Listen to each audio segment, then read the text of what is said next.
قرآن مجید کا جو یہ میوزک ہے، قرآن کے الفاظ کا جو حسن ہے، جہاں تک حسن معنوی ہے وہ تو ہر لفظ میں ہے، لیکن یہ حسن ظاہری، حسن صوتی، حسن لفظی، یہ اپنے کلائمیکس پر آپ کو نظر آئے گا سورہ رحمان۔ علم القرآن، لیکن قرآن میں یہ سورت اس اعتبار سے بھی ممتاز ہے، اس کی 4 آیات پر ذرا توجہ کریں گے، عجیب حقائق سامنے آئے۔ جہاں یہ قرآن مجید کے حسن صوت اور حسن لفظی کی معراج ہے، وہیں اس کی پہلی 4 آیات میں 4 چوٹی کی چیزوں کا ذکر ہے، سب سے اونچی چیزیں۔ پہلی آیت کیا ہے؟ الرحمن، ایک آیت ہو گئی۔ رحمان کیا ہے؟ اللہ کا نام ہے۔ کبھی آپ نے غور کیا اللہ کے ناموں میں سب سے پیارا نام کون سا ہوگا؟ رحمان۔ کیوں؟ اس کا مادہ کیا ہے؟ رحمت۔ ہمیں سب سے بڑھ کر جس چیز کی ضرورت ہے وہ کیا ہے؟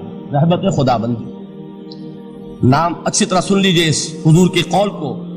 حضور فرماتے کوئی شخص جنت میں مجرد اپنے عمل کی بنیاد پر داخل نہیں ہو سکے گا جب تک کہ رحمت خداوندی دستگیری نہ کرے۔ کسی صحابی نے بڑی ہمت اور جرأت کا ثبوت دیا کہ پوچھ لیا کیا حضور آپ بھی؟ جب آپ نے فرمایا کوئی شخص داخل نہیں ہو سکتا جنت میں محض اپنے عمل کی بنیاد پر جب تک کہ رحمت خداوندی جو ہے وہ دستگیری نہ فرمائے۔ پوچھا گیا کیا آپ بھی؟ آپ نے فرمایا ہاں میں بھی۔ آپ اندازہ کیجئے کہ اگر محمد الرسول اللہ بھی رحمت خداوندی کے ضرورت مند ہوں تو تاب دیگراں چہ رسد، ہماری تو سب سے بڑی ضرورت رحمت خداوندی۔ اب یہ رحمت جو ہے قرآن مجید میں اللہ تعالیٰ کی یہ شان 2 الفاظ کے ذریعے سے آتی ہے، رحیم اور رحمان۔ اور کوئی مادہ نہیں ہے جس سے 2 نام بنتے ہوں اللہ کے، لیکن یہ مادہ ہے واحد رحمت کا کہ جس سے رحمان بھی ہے رحیم بھی ہے۔ رحیم صفت مشبہ ہے، رحمت دائم ہو جائے گی، مستقل ہوگی تو رحیم کہیں گے، اور رحمان اس میں رحمت کی ہے وہ شان ہے کہ جیسے ٹھاٹھے مارتا ہوا سمندر ہو، ہیجان کی کیفیت، طوفانی کیفیت، رحمت خداوندی کا طوفانی جوش، وہ ہے رحمان۔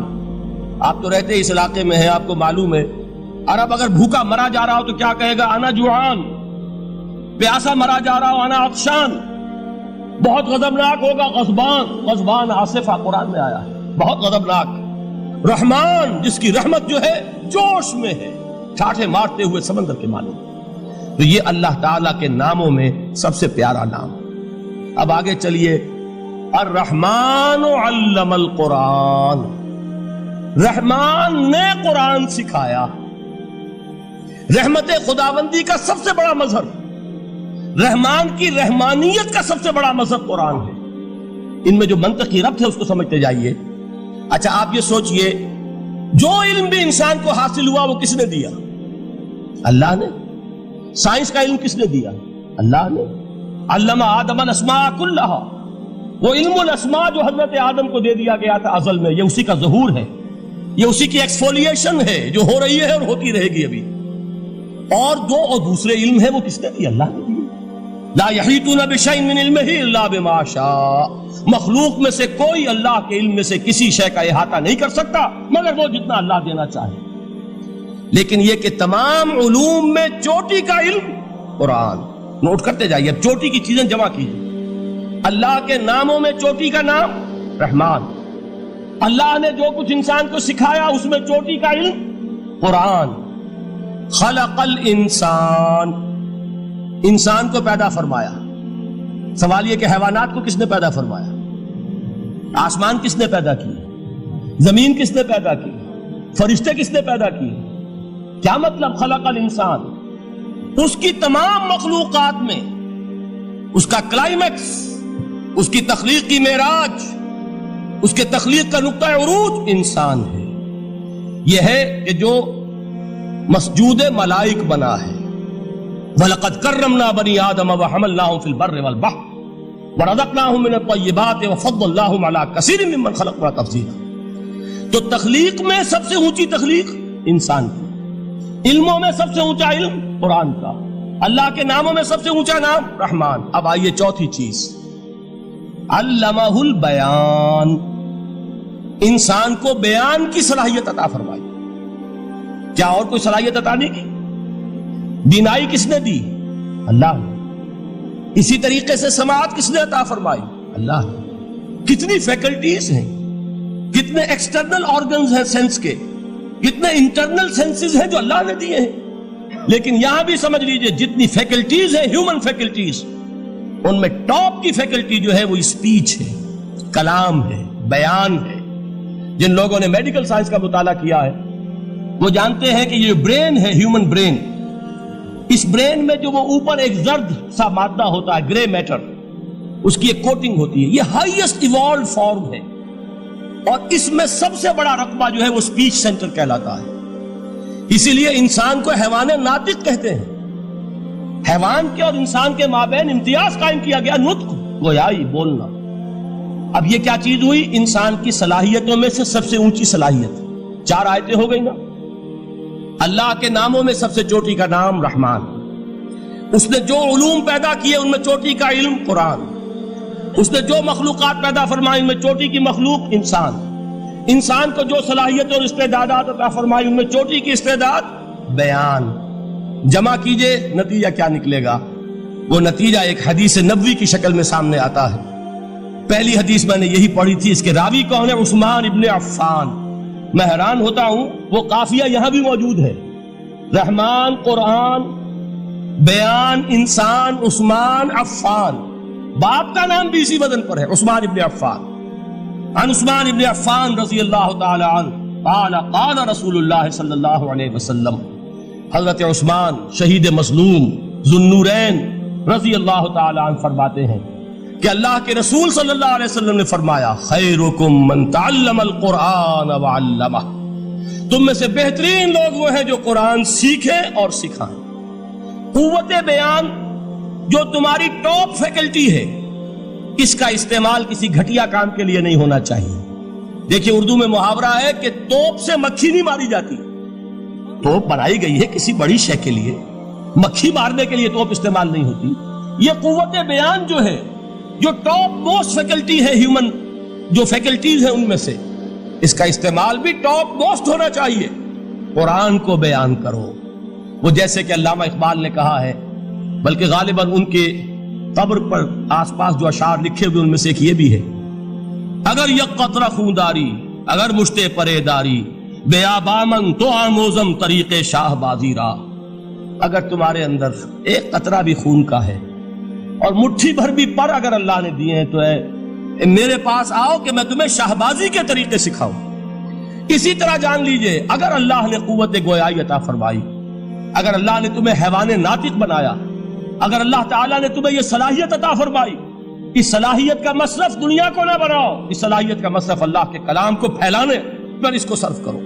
خیرکم من تعلم القرآن وعلمہ، خیر جب لفظ آتا ہے بغیر من کے، ورنہ تو آتا خیر من ہو تو یہ ہوگی کمپیریٹیو جو ایک ایڈجیکٹیو جو ہوتی ہے، لیکن یہ سپرلیٹیو ڈگری ہے جب بغیر من کے ہوگا۔ خیرکم، دی بیسٹ امنگسٹ یو، جو تم میں بہترین لوگ ہیں وہ کون ہیں؟ من تعلم القرآن وعلمہ، جو قرآن سیکھیں اور سکھائیں، قرآن پڑھیں اور اسے بیان کریں۔ آج جان لیجئے سب سے بڑی ضرورت اس بات کی ہے کہ آج کا قرآن پڑھیں۔ آپ حیران ہوں گے کہ یہ کیا کہا اس میں؟ دیکھیے قرآن اترا ہے 1400 برس پہلے، لیکن تا قیام قیامت نوع انسانی کو جتنے مسائل درپیش ہوں گے ان سب کا حل اس میں ہے، البتہ کھودنا پڑے گا، گہرائی میں اترنا ہوگا۔ ایک قرآن کی سطح ہے، اس سطح نہیں، اس کی گہرائیوں کے اندر غوطہ زنی کرو۔ قرآن میں ہو غوطہ زن اے مرد مسلمان، اور آج کا قرآن یعنی آج کی ہدایت جو اللہ نے اس میں رکھی ہوئی ہے، ڈگ اٹ آؤٹ، اس کو نکالو اس کے اندر سے۔ ابھی میں حدیث تو آپ کو سناؤں گا، اس میں یہ تصور آئے گا سامنے اور واضح ہو کر۔ آج کے انسان کی رہنمائی اس قرآن سے اخذ کر کے انسان تک پہنچاؤ، یہ ہے فریضہ محمد الرسول اللہ کی امت کا صلی اللہ علیہ وسلم۔ آپ نے وہ حدیث سنی تھی کہ بلغوا عنی ولو آیۃ، حضور نے خطبہ حجۃ الوداع میں پہلے تو گواہی لی مسلمانوں سے، 1.25 لاکھ کا مجمع جمع تھا، حجۃ الوداع آخری حج۔ آپ نے اپنے خطبے میں، جس کے چند جملے میں سنا چکا ہوں آپ کو ایچ جی ویلز کے حوالے سے، اپنی تعلیمات کے اہم نکات کو بار بار دہرا کر بیان کیا، ہیمر کیا، اچھی طرح ذہنوں میں اتارا۔ اس کے بعد ایک سوال کیا، الا هل بلغت؟ لوگوں میں نے پہنچا دیا کہ نہیں؟ اور پورے مجمع نے کہا انا نشہد انک قد بلغت، بلکہ ایک روایت میں الفاظ بڑے پیارے آئے ہیں، انا نشہد انک قد بلغت الرسالۃ وادیت الامانۃ ونصحت الامۃ وکشفت الغمۃ۔ ہاں حضور ہم گواہ ہیں، آپ نے امانت ادا کرنے کا حق ادا کر دیا، رسالت کے فرائض کا حق ادا کر دیا، امت کی خیر خواہی کا حق ادا کر دیا، اور آپ نے گمراہی کے پردوں کو چاک، اندھیروں کو چاک کر دیا۔ 3 مرتبہ حضور نے سوال کیا، 3 مرتبہ جواب لیا، پھر آپ نے نگاہ آسمان کی طرف اٹھائی ہے، انگشت شہادت سے 3 مرتبہ اشارہ کیا، اللہم اشہد، اللہم اشہد، اللہم اشہد، اے اللہ تو بھی گواہ ہے، یہ مان رہے ہیں کہ میں نے یہ قرآن ان تک پہنچا دیا۔ یعنی جسے آپ انگریزی میں کہتے ہیں سائی آف ریلیف، کہ ایک بڑا بھاری بوجھ آ پڑا تھا، بڑی ذمہ داری تھی، انا سنلقی علیک قولا ثقیلا، اے محمد ہم آپ پر ایک بڑی بھاری بات ڈالنے والے ہیں، اے اللہ گواہ ہے کہ وہ بوجھ میرے کاندھے سے اتر گیا، یہ تسلیم کر رہے ہیں کہ میں نے حق امانت ادا کر دیا، تیری امانت تھی میرے پاس یہ کلام، اللہ کا یہ پیغام انسانوں کے لیے نازل ہوا محمد پر صلی اللہ علیہ وسلم، تو امانت کا بوجھ کس کے بارے گرا، کس کے کاندھے پر ہے؟ حضور کی۔ اگر ادا نہ کرتے، ابھی وہ آپ نے آیت سنی تھی، یا ایھا النبی بلغ ما انزل الیک من ربک فإن لم تفعل فما بلغت رسالتہ، یا ایھا الرسول، اے رسول صلی اللہ علیہ وسلم پہنچا دیجئے جو کچھ نازل کیا گیا ہے آپ پر آپ کے رب کی طرف سے، اور اگر بالفرض آپ نے ایسا نہ کیا تو امانت کا حق ادا نہیں ہوگا، رسالت کا حق ادا نہیں ہوگا۔ حضور نے پہنچا کر گواہی لے کر جیسے کہ ایک اطمینان کا سانس لیا، اللہم اشہد، اللہ تو بھی گواہ ہے۔ اس کے بعد آپ نے فرمایا تھا وہ چھوٹا سا جملہ جو آپ میں سے ہر شخص بآسانی یاد کر کے اٹھ سکتا ہے، فَلْيُبَلِّغِ الشَّاهِدُ الْغَائِبَ، اب پہنچائیں وہ جو یہاں ہیں ان کو جو یہاں نہیں ہیں، اس لیے کہ میری رسالت پوری نوع انسانی کے لیے، وقت فرصت ہے کہاں، کام ابھی باقی ہے، نور توحید کا اتمام ابھی باقی ہے، ابھی تو ہند تک یہ پیغام جانا ہے، چینیوں تک جانا ہے، ابھی یورپ میں اس پیغام کو پہنچنا ہے، دی اذانیں کبھی یورپ کے کلیساؤں میں، کبھی افریقہ کے تپتے ہوئے صحراؤں میں، یہ کون کرے گا؟ اے امت محمد یہ ذمہ داری اب تمہاری ہے صلی اللہ علیہ وسلم۔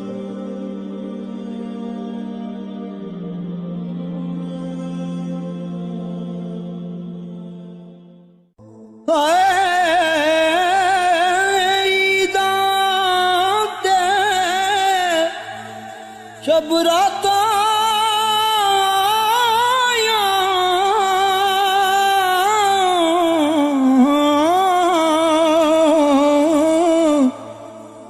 سب لوگ گران آئے،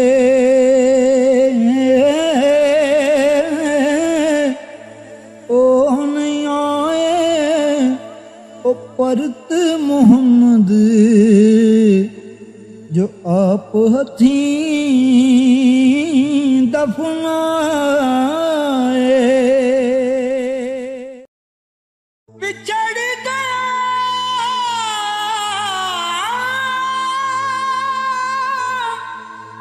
میرے دل دا جانی، تے میں ککھاں وانگر رل گئی،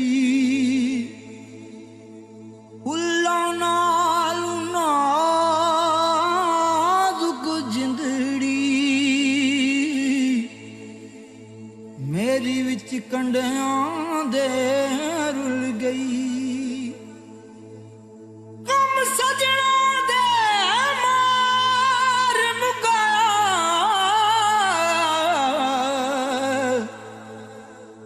تے میں اتھروں بن کے ڈل گئی، ایک مایا تیری یاد نہ بھلدی،